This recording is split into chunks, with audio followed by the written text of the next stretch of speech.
Welcome to my YouTube channel. My name is Monsieur Augustine, and today I'm going to do a reaction video, and I'm going to react to Andrew Tate and Patrick Pate David.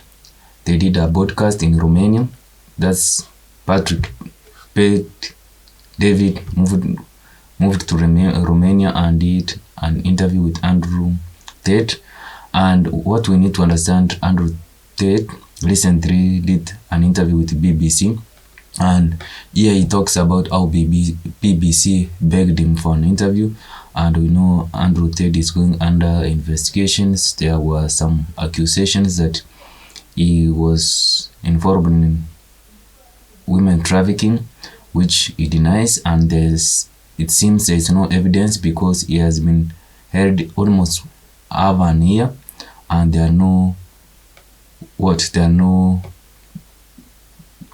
is no case, there is no evidence which has been brought against him, so he's under house arrest. So let's react to this video and see what he talks about his arrest. The question they asked you was, what's the first question? Hey, you've been accused of serious crimes, rape or something like that. Right off the bat, they asked that question of you. And then you see the interview, Lucy Williamson, I believe, her first question was, you're facing some very serious allegations. Have you raped anybody? That's the open question that they ask you. And the video they put up, the first one, they take it down. The second video they put up, that's 12 minutes, like the highlight one, they turn up. Or we need to understand that the female interviewer, I believe that's how it's supposed to be, she seemed to have a given agenda. That's the BBC journalist. She happened to have an hidden agenda against Andrew Tate when they did an interview. So that's why Patrick Pate David is actually asking that question from an angle of the BBC, what intentions this journalist had. Here's how the interview started. First question, the guy asked him, he says, you've had quite a week. How are you? Opening question versus the question they ask you on the opening. So if you hear these comparisons between Andrew Tate, how he was interviewed, and the introductory part is so different from what Andrew Tate actually faced. The BBC journalist came out as somebody who was arrogant. She was interviewing him from a position of authority, and if you go and watch that interview, you will understand clearly that Andrew Tate questioned her, and she was like, she had an hidden agenda. She was not, how can I say, she was not even authentic on the way she was asking some questions. She wanted to corner Andrew Tate, which is something sad, and instead Andrew Tate gave her a suggestion that it would be nice if they would have done an interview and he'd be questioned why is he in Romanian prisons or in Romanian now under house arrest while without being charged of any crime. But this woman came out as someone who saw Andrew Tate as someone who is guilty, someone who has already committed an offense, and someone who deserves to be in jail. So that's why Patrick Pate David is trying to give kind of a comparison between how she questioned him and how those who have really committed a crime, have been questioned before. So let's see. Right? And then he turns around and says, the media's interest in the affair was motivated partly because of homophobia, alleging that an affair with a much younger woman would have not generated such a scandal. So what I need to applaud Patrick Pate David is a nice journalist, even though he's from that angle of a content creator. He asks some questions which are so genuine. He asks from a perspective of wanting to know someone's perspective or other people's perspective, and that's why he's doing an amazing job. That's why even Andrew Tate agreed to do another interview with him.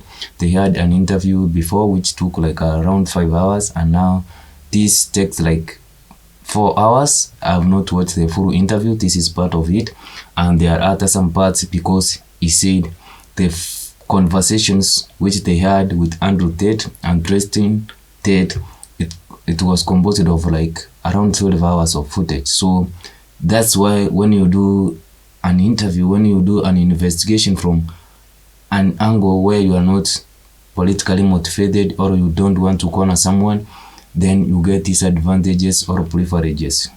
Privilege.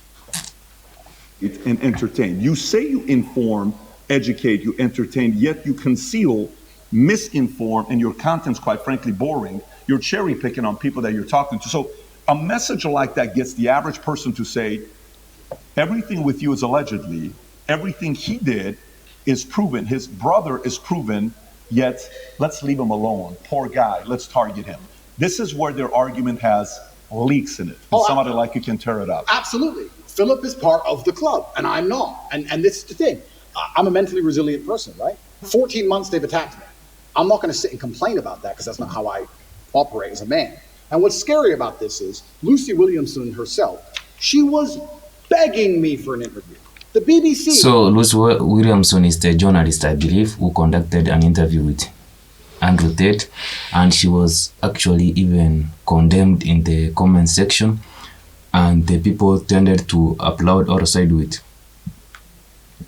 Andrew Tate. So it seems like BBC as a media station, as a media platform, is actually losing everything, and people are nowadays going to other social media platforms such as YouTube, and they are following people who they think are authentic and they share beliefs which themselves tend to agree with. And now the cable news, that's BBC, CNN, even Fox News, are kind of losing some stamina. They're losing stability and they're also losing some following. Were begging me for an interview. I don't need any of these people.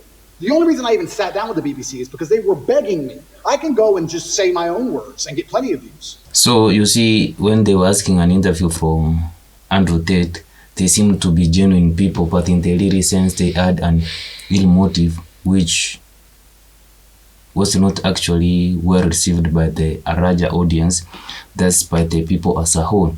And something which even degraded the BBC as a whole is the fact that Andrew Tate decided to publish the whole video, because he took the whole footage and he published it on Rumble, and there are some other platforms and channels which publish the same footage on YouTube and other social media platforms, and now people were in a position to have a concrete, informed decision on which side to blame and which side to side with.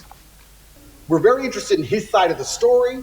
There's been enough hit pieces. We want to tell the other side. We want to hear Andrew Tate's story. And I said no, on repeat. Then they sent me a list of questions. I didn't even ask for a list of questions. That's not who I am. I don't have the script. I never ask for a list of questions. They sent me a list of questions. But what I also like about Andrew Tate is so authentic in terms of the way he pronounces his words, his way of clarity. Actually, one of the best orator, can I say that? Yeah, he speaks so fluently. He speaks a language which is more easily understood by almost every human being, and that's why I like following about Andrew Tate.